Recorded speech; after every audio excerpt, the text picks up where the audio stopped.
Partnered by Times Influence.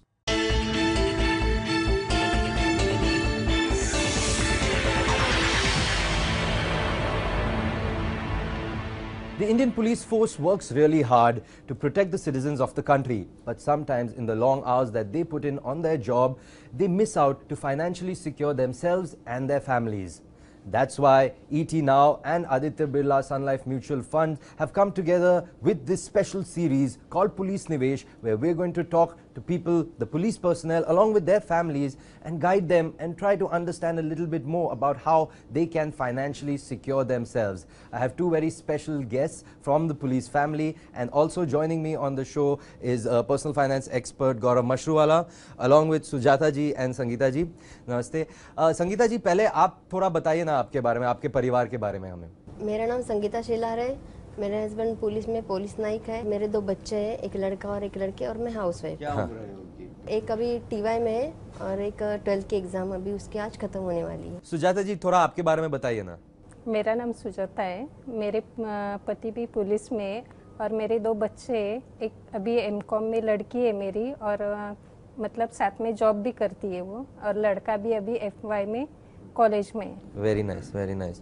तो गौरव, आपकी क्या एडवाइस रहेगी टू देम, मतलब इनिशियल एडवाइस कैसे स्टार्ट करें ये फाइनेंशियल प्लानिंग के बारे में बातचीत? देखिए, अगर देखा जाए तो ये लोग इतनी मेहनत करते हैं कि उन्हें इतना वक्त भी नहीं मिलता कि थोड़ा समय अपनी खुद की आमदनी को इस तरह से निवेश करे या इस तरह से बचाए ताकि भविष्य में जो बच्चे हैं आपके, उनके पढ़ाई का खर्चा, उनकी शादी वगैरह का, क्योंकि मैं समझता हूँ कि आपकी जो दवाई है, बीमारी है, उसके पैसे सरकार देती होगी, लेकिन अगर बच्चों को पढ़ना है, आगे चल के CS होना है या चार्टर्ड अकाउंटेंट होना है या MBA करना है, तो उसके लिए मुझे लगता नहीं सरकार कोई मदद करती होगी. बहुत तो बहुत कम रेट में पैसे दे देती होगी.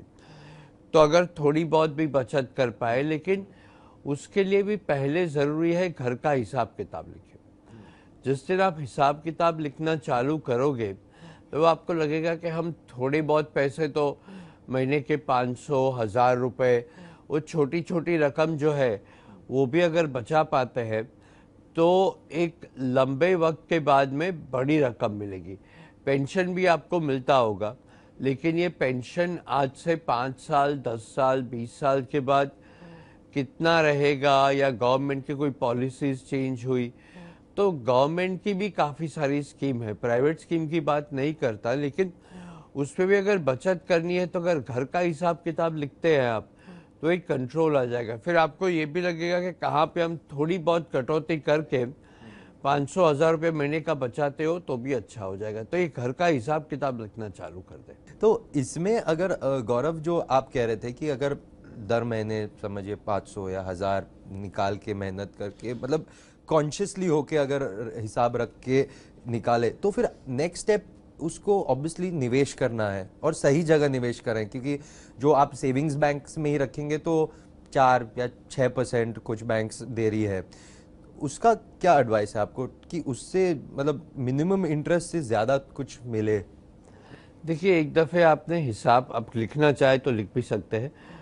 हिसाब किताब लिखना चालू कर दिया ना, फिर जो सबसे पहली सीढ़ी है आप लोगों के लिए, वो धीरे धीरे एक बैंक अकाउंट और फिक्स्ड डिपॉजिट में इस तरह करें अगले 2-3 साल में कि जो हर महीने की जो तनख्वाह है उसको गिन के 3 दफ़े, 3 महीने के जो आपके खर्च है, तनख्वाह तो नहीं, वो आपके लिए इमरजेंसी के लिए रहे. कभी कुछ बीमारी आ गई, कभी कुछ ट्रांसफ़र हो गया, या किसी वजह से जो काम आप कर रहे हैं वो नहीं कर पाए, कोई भी दिक्कत आ गई, तो 3 महीने का रिजर्व रहना चाहिए. रिकरिंग डिपॉजिट आपने सुना है कभी? तो क्या करें कि हर महीने जो बचत करते हैं वो रिकरिंग डिपॉजिट में डालते जाए, और जब आपको लगे कि ये 3 महीना के खर्च के बराबर है तो रिकरिंग डिपॉजिट में से निकाल के फिक्स्ड डिपॉजिट में.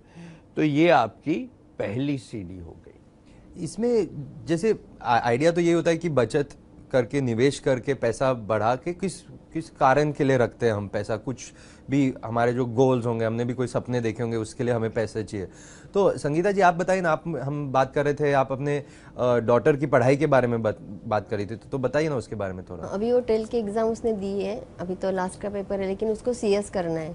तो उसके लिए उसने रजिस्ट्रेशन किया है, लेकिन उसकी फ़ीस है, अभी फर्स्ट एग्ज़ाम है उसका तो ज़्यादा नहीं है, 20 ऐसा कुछ थाउजेंड है, लेकिन बाकी एग्जैक्टिव और वो दूसरा कोई पेपर है उसके लिए मिनिमम 120 ऐसा कुछ चाहिए। तो उसके लिए तो इन्वेस्ट तो लोन ही लेना पड़ेगा।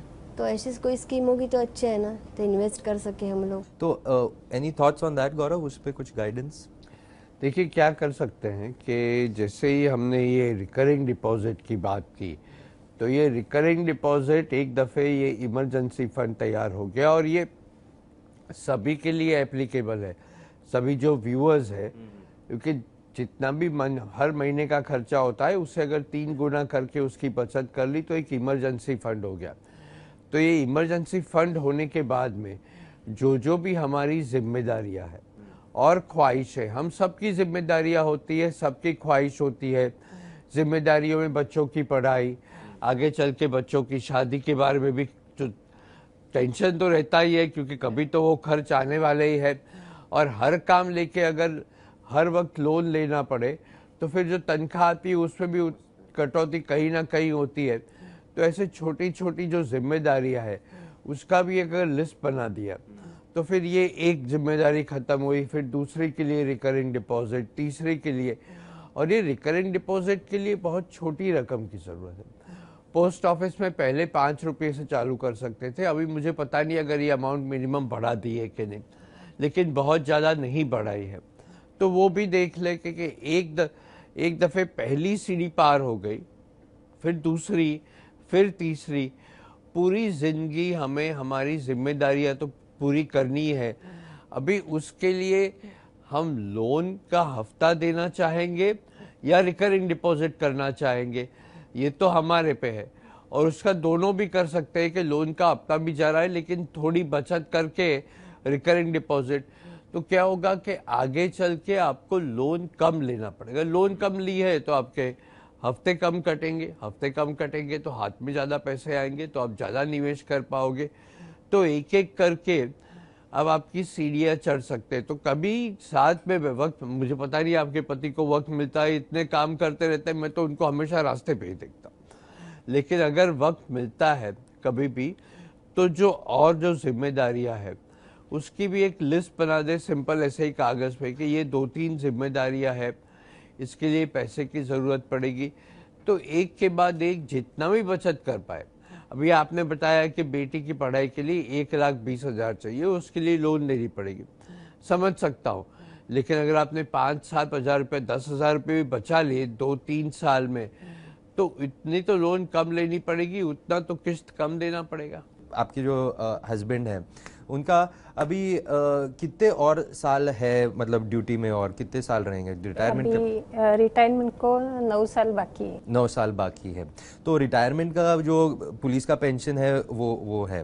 तो इसमें गौरव एक बहुत इंपॉर्टेंट चीज़ है, क्योंकि रिटायरमेंट की एज तो फिक्स्ड है, उसी एज पे रिटायर होना है, लेकिन आजकल सबकी उम्र लंबी हो गई है। तो उसमें अगर पेंशन कैसे देखे कि वो रिटायरमेंट के फेज में भी अच्छे से रहा जाए, तो पेंशन पे है या अदर कुछ इन्वेस्टमेंट? तो मुझे ये बताएं कि रिटायरमेंट के बाद में उन्हें कहीं पे कोई अच्छी सिक्योरिटी एजेंसी में जॉब मिल गई या ऐसा कुछ मिलता है क्या? हाँ मिलता है, ज़्यादातर लोगों को मिल जाता है, हाँ, मिलता और वो लोग काम करते हैं, हैं। तो पैसे आते रहते हैं। तो सुमित, करना क्या चाहिए कि रिटायरमेंट के बाद में अगर आपके हस्बैंड जो है और कुछ काम लेते हैं तो हो सके तो या तो वो तनख्वाह में से या पेंशन में से घर चलाए, और जो दूसरा हिस्सा है उसकी बचत आप कर लें। वो फिर भी आप रिकरिंग डिपॉजिट में डाल सकते हैं, क्योंकि उस वक्त उम्र बड़ी हो गई होगी,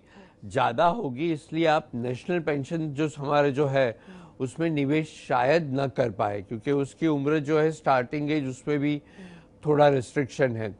लेकिन पोस्ट ऑफिस है या गवर्नमेंट की भी काफ़ी सारी रिटायरमेंट स्कीम्स है, और मैं छोटी छोटी रकम की बात करता हूँ, 500 रुपये, 1000 रुपये। अगर आप ये हिसाब किताब लिखना चालू करोगे ना तो आपको धीरे धीरे लगेगा, मैंने ऐसे कई किस्से देखे हैं कि वो लोग महीने के 50 या 100 रुपये चालू करते हैं, लेकिन 2 या 3 साल में 3,000 5,000 तक पहुंच जाते हैं। एक और पूछना चाह रहा था गौरव, एक जो जैसे आप लोग बात कर रहे थे जो हेल्थ इंश्योरेंस है पुलिस फोर्स की तरफ से तो है अच्छे से, आपके हॉस्पिटल्स में भी इजी एक्सेस है अगर अंडर द स्कीम, लेकिन गौरव अदरवाइज जैसे आजकल गवर्नमेंट ने भी एक तो लाइफ इंश्योरेंस की भी स्कीम निकाली है, हेल्थ इंश्योरेंस की भी निकाली है, अगर जो पुलिस पर्सन है जो खुद फोर्स में है उनका तो दे आर कवर्ड और family is also covered, but over and above लेना चाहिए extra health insurance at least in this government schemes जो आई है अभी रिसेंट?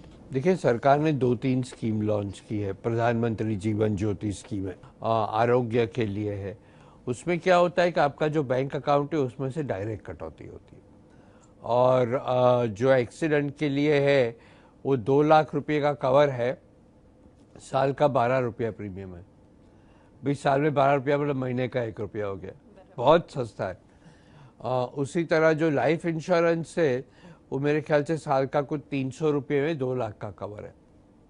अभी सरकार तो आपको कवर दे ही रही है, लेकिन अगर ये छोटी छोटी जो स्कीम्स है गवर्नमेंट की, हेल्थ के लिए भी अभी प्रधानमंत्री ने कुछ अनाउंसमेंट की है, तो ये उसमें अगर हम बचत करते रहते हैं, महीने का खर्च, साल का खर्चा, महीने का नहीं, साल का 3-4 हज़ार से ज़्यादा नहीं जाएगा। लेकिन क्या होगा कि जो आपको गवर्नमेंट देती है उससे ऊपर के पैसे, मतलब ज़्यादा पैसे ऊपर के, मतलब एडिशनल जो है वो मिल जाएंगे। तो क्या है, अगर एक्सीडेंट हुआ तो सरकार ने तो पूरे पैसे दे दिए, लेकिन अगर और भी 2 लाख है तो एक्सीडेंट के वक्त में हमें थोड़ी ट्रीटमेंट बेहतर करानी है, थोड़ी दवाई बेहतर चाहिए, प्राइवेट में जाना है, तो वो सब आसानी से कर पाएंगे। अगर तनख्वाह में अगर पेड लीव लेनी पड़ती है, क्योंकि जो छुट्टियां होती है उसका भी रिस्ट्रिक्शन रहता है, लेकिन उसके बाद लेना पड़ता है, और उसमें अगर कटौती हो गई तो ये अगर पैसे आ गए तो हमें उतना नुकसान नहीं होगा। इसलिए सरकार की जो 2-3-4 स्कीमें हैं उसमें भी थोड़े थोड़े पैसे, और उसमें आपके बैंक अकाउंट से डायरेक्ट कट जाते हैं। हेल्थ के लिए भी है, एक्सीडेंट के लिए भी है, डेथ हो गई तो उसके लिए भी है।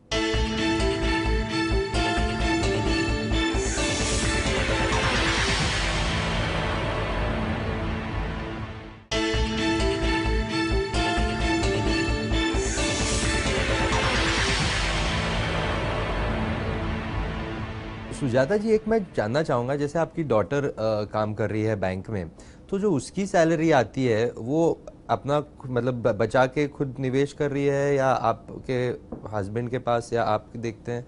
वो हस्बैंड के पास ही मेरे देती है और खुद का भी बचा लेती है।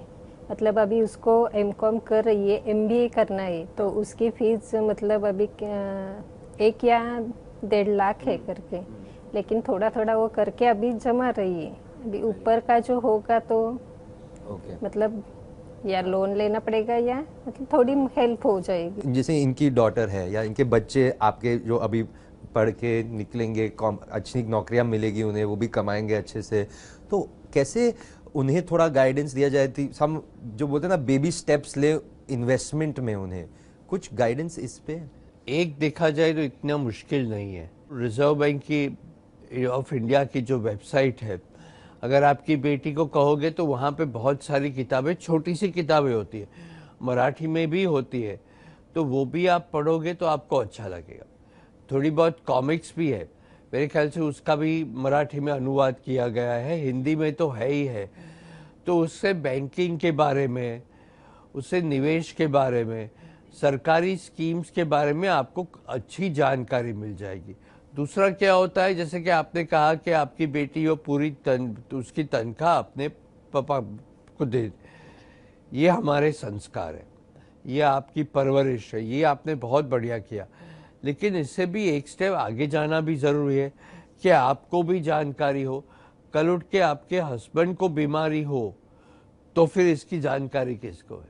ये ज़रूरी है कि हर 3 महीने में आप पति पत्नी साथ में 2 घंटा साथ में बिताएं, मतलब सालाना 7-8 घंटा, लेकिन आपको सब पता होना चाहिए।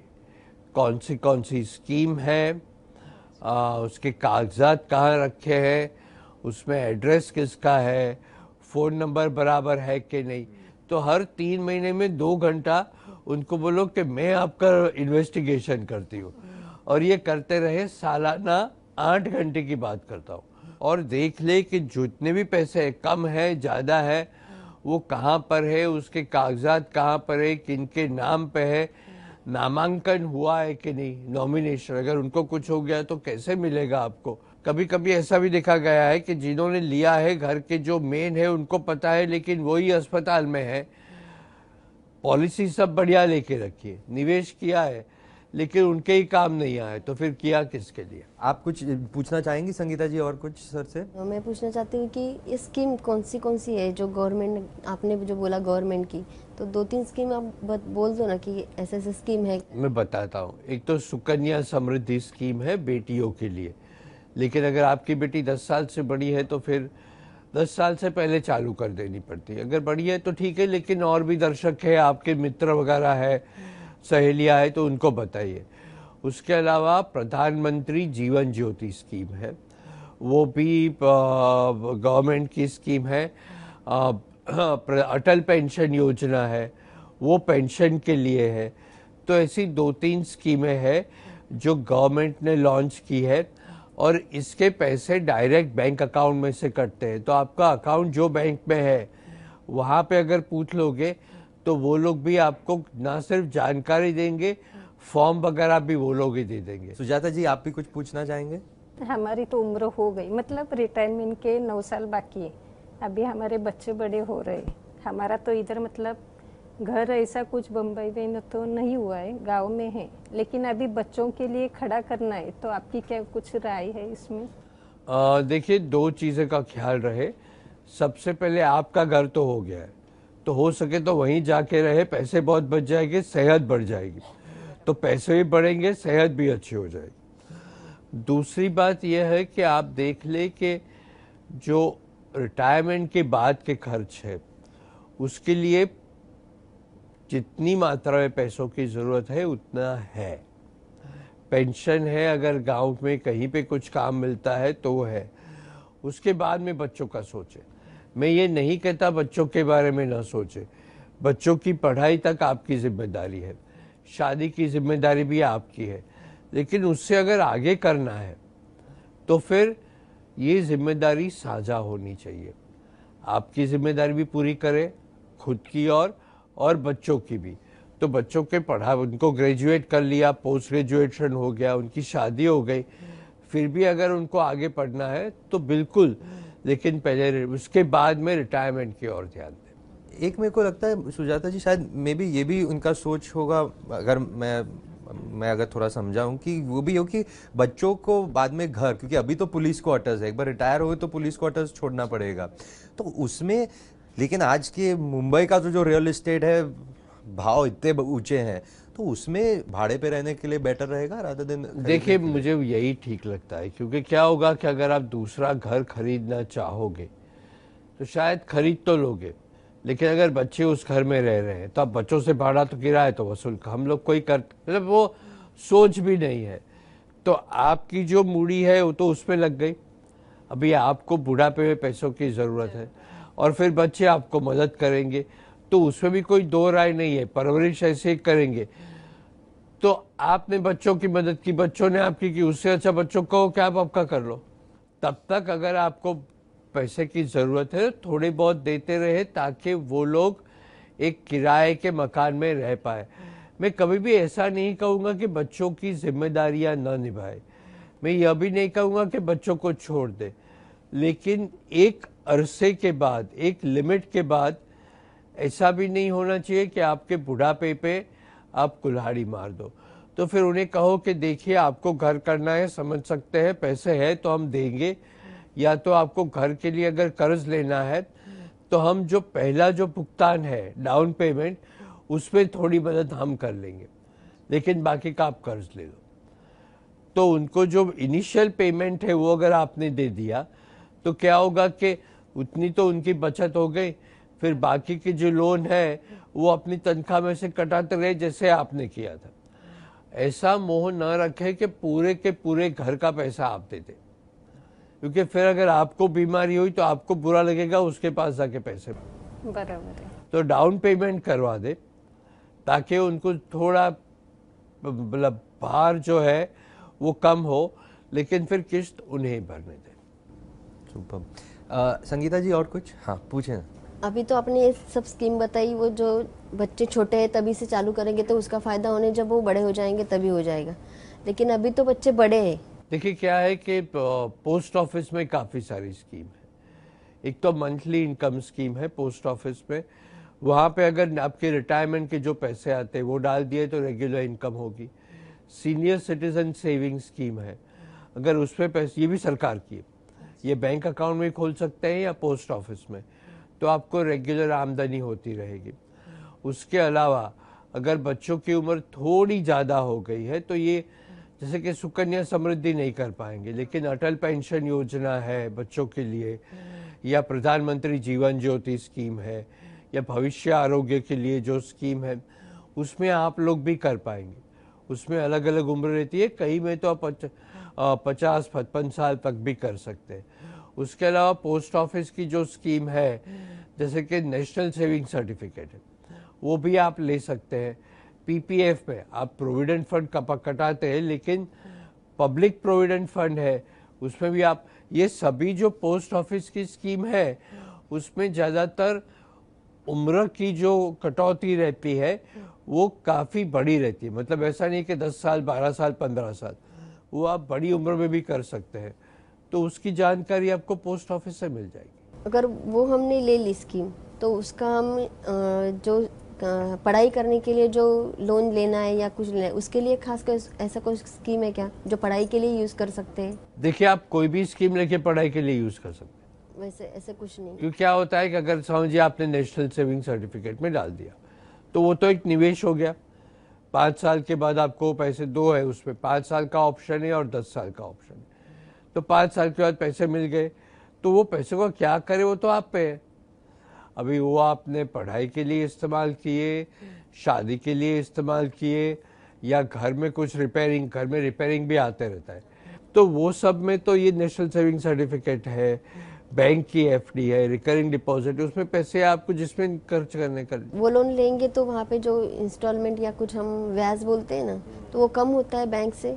EMI वहाँ से लोन नहीं मिलेगा, वहाँ से आपको आपका रिटर्न मिलेगा। बैंक से जो लोन मिलती है उसका ब्याज का दर, हालांकि आपको डिपार्टमेंट से कौन से रेट पे मिलता है पता नहीं, लेकिन बैंक का ब्याज का दर जो बाहर से अगर आप पैसे लेते तो उससे तो काफ़ी कम रहता है। चलिए, सो अभी आज तो मैं होप करता हूँ कि आपको काफ़ी थोड़ा एक गाइडेंस तो मिल गया, एटलीस्ट कुछ आपकी भी सोच, कुछ आइडियाज़ आपको आएंगे, और आई एम श्योर आप घर जाके आपके हस्बैंड से या फैमिली से भी बात करेंगे तो थोड़े और आइडियाज़ आपको मिलेंगे।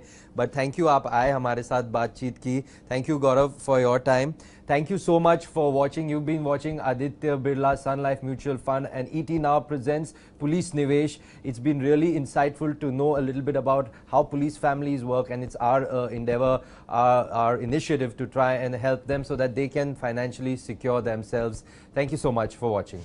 जसं एज वाईज तुम्ही तुमची सर्व्हिस जशी आहे त्याच्यातून तुम्ही कोणत्या स्टेपवर आल्यानंतर कुठं तुम्ही इन्व्हेस्ट करायचं त्याच्यासाठी त्यांनी भरपूर माहिती दिली। रिटायरमेंट झाल्यानंतर तुम्ही कशी इन्व्हेस्ट करू शकता त्याची पण आम्हाला माहिती भरपूर मिळाली। त्यांनी भरपूर वेगवेगळ्या स्कीम सांगितल्या, त्याच्यातून कसे इन्व्हेस्ट करायचे किंवा आपल्या फ्युचरसाठी, शिक्षणासाठी कसे इन्व्हेस्ट करता येईल ते पण त्यांनी सांगितलं, आणि याचा फायदा नक्कीच मी स्वतःही करेल आणि मला अशी इच्छा आहे की बाकीच्यांनी करून त्याचा उपयोग घ्यावा। So I was fairly happy with the interaction, very basic level but absolutely needed, because the level at which they operate and the kind of income that they have and issues that they have, the first baby step itself is needed. That's missing. So we could discuss that, we could understand the way they live. I think there is a need to reach larger number of police forces.